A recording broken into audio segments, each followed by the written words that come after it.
కారణాలు ఉంటాయండి. మెయిన్గా యూత్లో ఏంటంటే ఈ టైంలో హార్మోన్స్ కూడా ఎక్కువ అవుతూ ఉంటాయి. సో దానివల్ల ఒకటి, అండ్ మనం తినే ఆహారం వల్ల, ఇప్పుడు తినే జంక్ ఫుడ్ వల్ల, ఫ్రైడ్ ఫుడ్స్ వల్ల, వాటి వల్ల రిలీజ్ అయ్యే ఇంగ్రీడియంట్స్ వల్ల కూడా మొటిమలు అనేవి వస్తూ ఉంటాయి.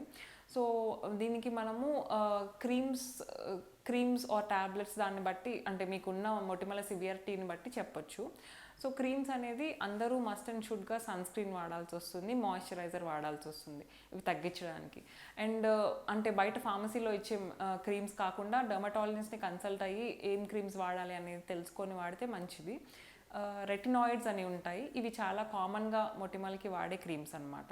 సో ఇవేంటంటే మన స్కిన్లో ఉన్న ఆయిల్ ప్రొడక్షన్ తగ్గించి ఆ మొటిమల్ని రాకుండా చేస్తాయి.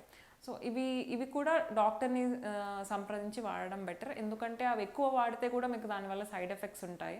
స్కిన్ పగలడం ఆర్ డ్రై అయిపోవడం, మండడం ఇలాంటివి వస్తూ ఉంటాయి అన్నమాట. అందుకని ఆ రెటినాయిడ్స్ కూడా డాక్టర్ని ఒకసారి కన్సల్ట్ చేసి మీకు సూట్ అయిన రెటినాయిడ్ తీసుకొని వాడుకోవచ్చు. దాంతోపాటు మాయిశ్చరైజర్, సన్ స్క్రీన్ అనేది డైలీ మార్నింగ్ అండ్ ఈవినింగ్ వాడాల్సి వస్తుంది. దాంతో మీకు కొత్త మొటిమలు రాకుండా అండ్ ఉన్న మొటిమలకి మార్క్స్ ఎక్కువ అవ్వకుండా ఉంటాయి అన్నమాట.